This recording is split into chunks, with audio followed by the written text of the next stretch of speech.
Mivavaka isika. Tonga amin'ity fotoana malalana ity indray zay ry Tompoandriamanitra eo ka isaoranay ianao izany. Dia sokafy ary ny masipanayanay ahitana ny zava-magaga eo amin'ny asanao ary mamelany heloka mandrakariva. Amin'ny anaran'i Jesosy nanaovana zavavaka izany. Amen. Ry sekoly alady malala, ho aminareo rehetra ny fahasoavana sy ny fiadanana avy amin'Andriamanitra raisitsika sy Jesosy Kristy Tompo. Ny soratra masina izay voalahatra ho torina amin'izao alahady fasivy manaraka ny trinité izao dia araka izay voasoratra ao amin'ny filazantsara ny Lioka. Lioka toko faha 11 andininy faha 10 hatramin'ny andininy faha 17. Lioka toko faha 11 andininy faha 10 hatramin'ny andininy faha 17. Izao ny favaky ny teny amin'ny anaran'i Jesosy. Ary izay matoky amin'ny kely indrindra dia matoky koa amin'ny be. Ary izay tsy marina amin'ny kely indrindra dia tsy marina koa amin'ny be. Koa tsy matoky amin'ny mamoana tsy marina ianareo, izo natoky ianareo amin'ny tena arena. Ary raha tsy matoky amin'izay olona ianareo, iza anome anareo zay anareo. Tsy misy mpanompo mahay manompo topo roa, fa ny anankiray ho alany ary ny anankiray ho tiany, na ny anankiray ombany ary ny anankiray ho amavoniny. Tsy mahay manompo an'Andriamanitra sy mamona ianareo. Ary ny fariseo izay fatra-pity vola raha nandray izany rehetra izany dia naneso an Jesosy. Ary Jesosy taminy: ianareo dia mpana mari-tena eo anatrehan'ny olona, nefa Andriamanitra mahalala ny fonareo. Fa izay zavatra heverin'ny olona ho ambony dia vahavetavetana eo anatrehan'Andriamanitra. Ny lalàna sy ny mpaminany dia hatramin'ny jaona, ary hatramin'izany no efa nitoriana ny filazantsara ny fanjakan'Andriamanitra ary misesika izay rehetra miditra eo. Fa moramora kokoa ny afoana ny lanitra sy ny tany noho ny afoana ny tendrotsoratra iray monjaza amin'ny lalàna. Amen. Raha mihaino tsara ny ten'Andriamanitra teo isika dia anisan'ny voateny teo ny hoe mamona sy ny hoe arena. Misy ten'Andriamanitra any tsy voalahatra voatorina eto fa haitsika tsara, fa ny fitiavam-bola no fototry ny zay indrindra ratsy rehetra. Tsy hoe ny vola ny ratsy tsy ny arena ny ratsy fa ny fanaovana azy ireo ho diso tafahoatra amin'ny fitiavana, na ny fanaovana azy ireo ho loalaharina eo amin'ny fiainana, zay no fahotana. Tadiditsika tsara ny tantaran'i Jesosy le mpanan-karena. Raha ny tenen'i Jesosy hoe lao zary ireo arena ireo dia avy anaraka, dia hitantsika tsara fa ny areny no tiany kokoa no Jesosy. Ahoana zany ny atao? Tsy anan-karena ve? Mino fa manaiky isika hoe ilaina ny arena, saingy izao ahoana ny tokony atao?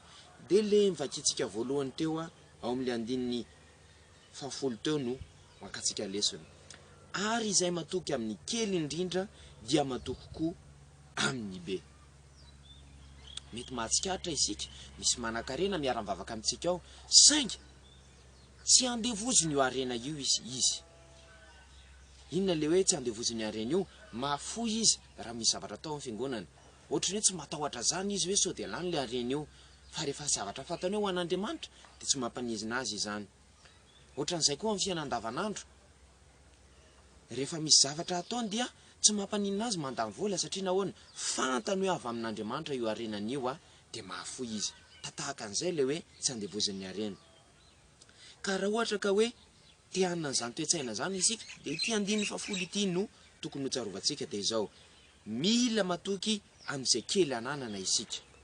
Tokony tsarovantsika mandrakariva fa avy amin'Andriamanitra io arena io. Ka rehefa matoky isika fa io zavatra io dia avy amin'Andriamanitra ary itokisantsika izay kely ananantsika dia mitombo azy io anerinana.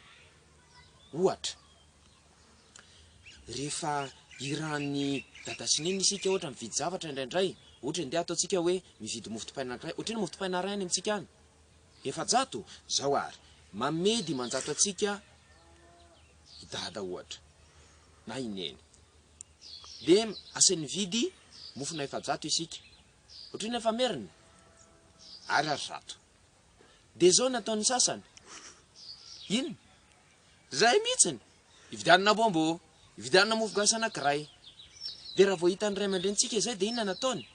lasa manaraka na izy mamefajato na tonga de tsy avelan'ny viditsony isika satria naona tsy matoky amin'le zavatra kely iny isika ary mazava ho azy tsy avelan'ny vidan'le zavatra goavana be isika manaraka satria naona iny ary zato kely iny ara angalarintsika fa raha ohatra ka averintsika iny ary mety misy taona nadin'ny ray aman-dreny tahaka hoe aiza le famerim-bola fa hoy tsika ty le famerim-bola tamin'ny any de hoy izy le ray aman-dreny hoe tena matoky amin'ny zavatra kely ty zanako ty de amin'ny manaraka azy na de zavatra mety hoe ray alina na roa alina dia avela no viditsika satria nahoana matoky atsika izy satria zavatra kely ary de tandrematsika tahaka an'izany de inona fa ho tandrematsika raha zavatra lehibe tahaka izany toy izany koa ny ampianarana zao moa efa mety anatin'ny fialatsasatra ny sasatsasana amintsika arabaina manokana aloha zay afaka BPC aloha fahefanivaly izy zao de zao mety gaga isika hoe ina mahatonga an'ireny mpianatra sasany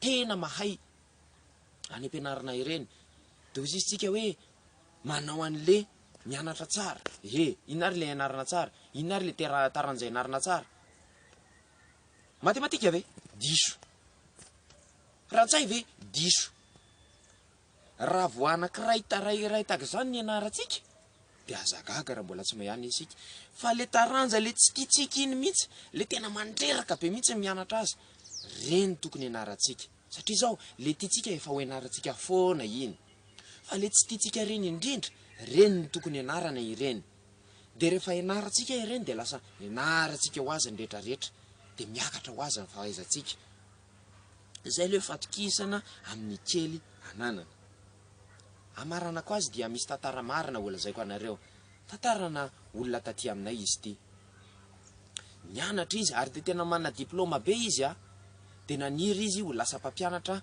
amina sekoly ambony saingy zao tsy avetrany izy de nitady sekoly avy be zay tsara karama izy idirany fa sekoly kely kolejy kely zay tsy mifanaraka amin'ny diplôma aloha ny idirany voalohany tao aloha izy nakatraiky efa de rehefa hitan'le tale tao izy tena mahay izy na de klasy kely na ampianarana zany klasy kely zany fianarana kely zany lazaiko na roa mpianany tao roa 6e roa 5e roa 4e dia mba betsabetsaka kely ny 3e asa dimy angamany izay raha tsy diso de rehefa hitan'le tale hoe tena tsy mitady vola be izy fa matoky tamin'io asan'io de nameny toerana avoavo nataony teo ambany nataony talelefitra teo akaikany teo de taty arina satria izy lasa talelefitra de lasa mifandray tamin'ny tale maromaro teo amin'ny tanàna misy anazy de ndray mandeha misy mola atsony hoe mpiambina rehefa amin'ny baka reny dia misy tsy ampy tamin'ireny de natsony le tale namana izy hoe avia ty manampy anay fa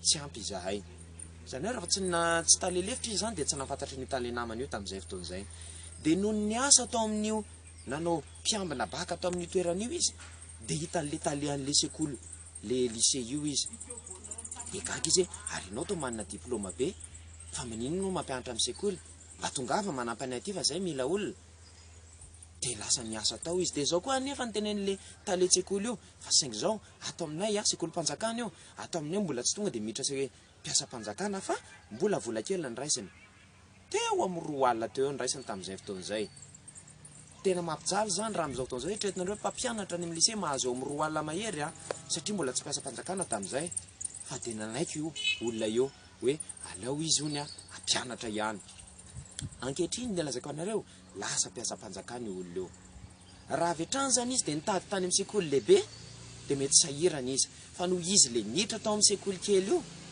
de lasa talelefitra de afaka mifandray tamin'ny tale hafa de afaka nanao mpiambina baka izy tamin'io fotoana io de afaka hitan'le tale eo de fantany hoe ty olona ity afaka manampy anay ary raha tamin'iny koa izy niteny za tonga de anao mpiasa-mpanjakana de mety tsy ho mpiasa-mpanjakana izy ankehitriny fa noho izy nanaiky an'le karamakely izy noho izy natoky tamin'iny karamakely izy de lasa mpiasa-mpanjakana izy ankehitriny tahaka an'izay zavatra miseho amin'ny fiainantsika reseko lalady malala manomboka amin'ny zavatra kelikely ohatrana de mila isika matoky amin'ireny zavatra kely omeny Jesosy atsika ireny dia ho ataony mpanapaka amin'ny zavatra be tsika anirinany ny fahasoavan'i Jesosy Kristy Tompo ny fitiavan'Andriamanitra ray ary ny firaisana sy fiombona avy amin'ny fanahy masina ho amintsika rehetra ny hatram'izao ka ho mandrakizay amen hivavaka isika dia misaotra anao indray zahay ry tompo no izany teny nomenao anay izany. Ampio izay atoky amin'ny kely izay anananay, aoka tsy hikatsaka ny lehibe mandrakariva izahay, fa fantatray fa raha matoky amin'ny kely anananay zahay dia ho tendrenao ho mpanapaka ny be. Dia mamindrafo aminay noho ny fanatratatena anananay mandrakariva ka manakana anay tsy hanompo anao.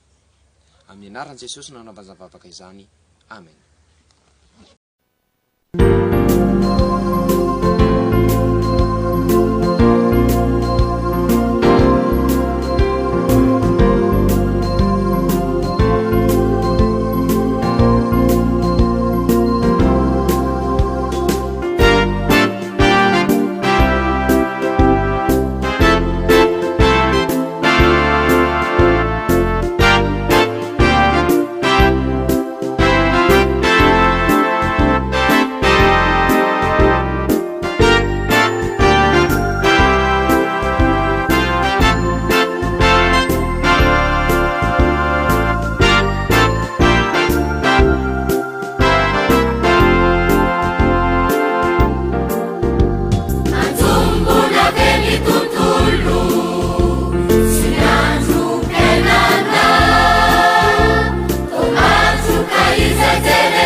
Soyons unis dans la prière. Nous te remercions encore, Seigneur, pour ce moment que tu nous as donné afin que nous écoutions ta parole. Apprends-nous à toujours écouter ta parole et à être fidèles à tout ce que tu nous donnes. Au nom de Jésus-Christ. Amen. L'écriture sainte qui nous sera donnée aujourd'hui, 9e dimanche après la Trinité est écrite dans l'évangile de Luc. Luc chapitre 16, verset 10 au verset 17. Luc chapitre 16, verset 10 au verset 17. Voilà ce qui est écrit au nom de Jésus-Christ. Celui qui est fidèle dans les petites choses est aussi fidèle dans les grandes. Celui qui est malhonnête dans les petites choses est aussi malhonnête dans les grandes. Si donc vous n'avez pas été fidèle dans votre façon d'utiliser les richesses de ce monde, qui pourrait vous confier les vraies richesses? Et si vous n'avez pas été fidèle en ce qui concerne le bien qui est à quelqu'un d'autre, qui vous donnera le bien qui est à vous? Aucun serviteur ne peut servir de maître. Il haïra l'un et aimera l'autre. Il sera fidèle à l'un et méprisera l'autre. Vous ne pouvez pas servir à la fois Dieu et l'argent. Les pharisiens entendaient toutes ces paroles et se moquaient de Jésus, car ils aimaient l'argent. Jésus leur dit, « Vous êtes des gens qui se font passer pour justes aux yeux des hommes, mais Dieu connaît vos cœurs, car ce que les hommes considèrent comme grand est détestable aux yeux de Dieu. Le temps de la loi de Moïse et des livres de prophètes a duré jusqu'à l'époque de Jean-Baptiste. Depuis cette époque, la bonne nouvelle du royaume de Dieu est annoncée et chacun use de force pour entrer dans le royaume. Mais le ciel et la terre peuvent disparaître plus facilement que le plus petit détail de la loi. » Amen. Chers membres de l'école de dimanche, que la grâce et la paix du Seigneur Jésus-Christ et Dieu notre Père soient avec vous. Amen. Si vous avez bien écouté, l'Écriture sainte qu'on a donnée aujourd'hui parle des richesses. Vous savez très bien que lorsque Jésus a parlé avec un riche, le riche a préféré ne pas abandonner ses richesses que de suivre Jésus. Pourquoi? Parce que il aimait plus ses richesses que Jésus. Comment faire? Comment aimer Jésus plus que ses richesses? Or, on sait très bien qu'on a besoin de l'argent dans la vie. On a besoin des richesses. Mais le péché, c'est d'aimer ces richesses-là beaucoup plus que Dieu. Il y a sûrement des riches dans notre Église. Et comment ils font pour à la fois servir Dieu et l'argent? En réalité, ils servent Dieu. Bon, on ne sait pas s'ils ont dans leur cœur, mais normalement, les bons riches, comment ils font? Eh bien, ils donnent toujours. Ils donnent en offrande. S'il y a des activités dans l'église, ils donnent sans avoir de problème. De même, s'il y a quelque chose dans la vie quotidienne, ils n'ont même pas peur de dépenser. Pourquoi? Parce qu'ils savent que leur argent vient de Dieu. Ils savent que leurs richesses viennent de Dieu. Et ça ne leur fait rien, ça ne leur pose aucun problème de donner, parce qu'ils ont déjà reçu de Dieu. Voilà ce que Dieu cherche. Et comment avoir ce genre de mentalité? Eh bien, il faut tout simplement penser au verset 10. Celui qui est fidèle dans les petites choses est aussi fidèle dans les grandes. Qu'est-ce que ça veut dire? Si les riches reconnaissent que leurs richesses viennent de Dieu, si les riches savent que ce qu'ils ont c'est petit devant Dieu, ils craindront toujours Dieu et donneront dès que possible. Et ils donneront s'ils en auront besoin. Souvenez-vous de l'histoire de Joseph. C'était un esclave quand il était arrivé chez Potiphar. Or, Potiphar l'a nommé administrateur de tous ses biens, alors qu'il n'était qu'un esclave. Pourquoi? Parce que Joseph s'est montré fidèle dans les petits travaux qu'on lui a donnés. Et lorsque Potiphar a vu qu'il était fidèle dans les petits travaux, il lui a donné de plus grands travaux. Voilà pourquoi il est devenu administrateur de tous les biens de Potiphar. De même pour nous, chers membres de l'école biblique, nous devons être fidèles dans les petites choses qu'on nous donne. Ensuite, après, Dieu nous donnera de plus grandes choses. Par exemple, si nos parents nous disent d'aller acheter quelque chose, une baguette de pain par exemple, combien coûte une baguette de pain? 400 ariars, c'est ça. Et si nos parents nous donnaient 500 ariars, un billet de 500 ariars pour acheter une baguette de pain, qu'est-ce que nous faisons quelquefois? Avec la monnaie de 100 ariars, on achète un bonbon. ou un beignet, on vole de l'argent. Et qu'est-ce que nos parents vont dire en menaçant? Peut-être que ils nous laisseront plus acheter quelque chose, ou encore ils vont nous punir. Pourquoi? Parce que nous avons pris le billet de 100 ariars. Mais si nous rendons le billet de 100 ariars, ils nous feront confiance. Et peut-être même, il arrive ou quelquefois on oublie de rendre la monnaie. Mais après quelques jours, on dit, voilà la monnaie. On a oublié de le donner.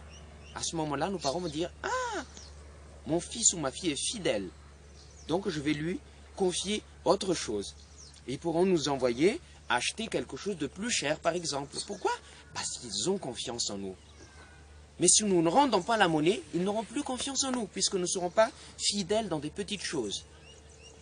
De même à l'école, bon, certains d'entre nous sont déjà en vacances. Félicitations à ceux qui ont eu déjà leur brevet d'études du premier cycle, leur BEPC. Mais à l'école, quelquefois, on se pose la question, comment faire pour avoir de bonnes notes? Comment faire pour devenir premier de la classe? Quelle est la matière qu'il faut bien étudier? Les mathématiques? Ah, pas du tout. Le français? Ah, pas du tout. Si vous avez la mentalité d'étudier seulement quelques matières, vous n'aurez jamais de bons résultats. Il faut étudier les matières que vous détestez, la matière qui vous ennuie à l'école, là. La matière dont le prof est sévère. Ces matières-là, ce sont ces matières-là qu'il faut étudier à fond. Les matières que vous aimez, vous les étudierez toujours, puisque vous les aimez. Mais vous devez faire de gros efforts pour étudier les matières que vous n'aimez pas, les matières qui sont difficiles. Voilà le secret, voilà comment certains des élèves finissent toujours premiers de la classe, parce qu'ils étaient dit toutes les matières, mais pas seulement les matières qu'ils aiment. Comme ceux d'entre nous faisons quelquefois. Donc, nous devons étudier toutes les matières pour avoir de meilleures places, de meilleurs résultats. Il faut être fidèle dans les petites choses. Il ne faut rien négliger. Que ce soit de grandes choses ou de petites choses, il faut être fidèle dans toutes choses. Pour finir, je vais vous raconter une histoire vraie. C'est de quelqu'un qui habite près de chez nous. Après avoir fini ses études, il a fait 5 ans après le bac, il a voulu devenir enseignant dans une grande école. Mais il n'a pas commencé à faire ce travail-là. Il n'a pas immédiatement cherché un emploi dans les grandes écoles. Mais il a commencé par un petit collège. Et dans ce collège-là, il avait 2 élèves par classe. Ce collège-là était vraiment un collège assez pauvre, mais pourtant, il a choisi de travailler dans ce collège-là. Il a montré au directeur qu'il était fidèle dans son travail. Voyant cela, le directeur lui a donné une place beaucoup plus grande. Il l'a nommé adjoint. Étant adjoint, il a pu connaître beaucoup d'autres directeurs dans d'autres établissements. Et un jour, lorsque les surveillants du baccalauréat étaient insuffisants dans un centre, un de ses directeurs amis lui a appelé. Il a dit, viens nous aider parce qu'on n'a pas assez de personnel. Et lorsqu'il a fait la surveillance du baccalauréat, le proviseur du lycée l'a remarqué. Il lui a demandé, mais qu'est-ce que tu fais? Pourquoi tu travailles dans un collège? Ici, dans un lycée, nous avons besoin de quelqu'un comme toi. Après, il a travaillé dans ce lycée-là. Mais le proviseur lui a dit, attention, hein, si tu travailles dans ce lycée, tu ne seras pas immédiatement fonctionnaire. Et peut-être que tu ne seras jamais même fonctionnaire. Hein. Mais nous allons te donner une indemnité. Une indemnité de, si je me souviens bien, c'était dans les 20 000 ariars. C'est malheureux hein, de travailler à 20 000 ariars dans un lycée en ce temps-là. Mais il a accepté. Il a préféré travailler pour ce genre de salaire-là, indemnité plus exactement. Et aujourd'hui, qu'est-ce que je vous dis? Il est devenu fonctionnaire. À force d'être fidèle dans les petites choses, il est devenu fonctionnaire dans un lycée comme il le souhaitait. Résumons l'histoire. Tout d'abord, il a travaillé dans un petit collège. S'il n'avait pas travaillé dans ce petit collège-là, il n'aurait pas été adjoint directeur. Et s'il n'était pas adjoint directeur, il n'aurait pas connu d'autres directeurs qui l'aura appelé pour devenir surveillant baccalauréat. Et s'il n'était pas surveillant baccalauréat ce jour-là, le proviseur n'aurait pas remarqué. Et si au moment où il a été recruté, s'il n'avait pas accepté l'indemnité de 20 000 arrières, il ne serait pas fonctionnaire aujourd'hui. Donc, il faut toujours être fidèle dans les petites choses, ne rien négliger dans la vie, bien travailler, quel que soit notre poste, quelle que soit notre situation. Soyons fidèles à ce que Dieu nous donne, et un jour, il nous donnera les grandes choses que nous espérons. Que la grâce du Seigneur Jésus-Christ et l'amour de Dieu notre Père et la communion avec le Saint-Esprit soient avec nous. Amen. Unissons-nous dans la prière. Nous te remercions, Seigneur, pour cette parole que tu nous as donnée. Apprends-nous à ne rien négliger. Apprends-nous à être fidèles dans les petites choses, afin que tu nous nommes administrateurs de grandes choses. Aide-nous à ne pas nous élever, mais aide-nous à être toujours humbles dans nos œuvres. Au nom de Jésus-Christ que nous faisons cette prière. Amen.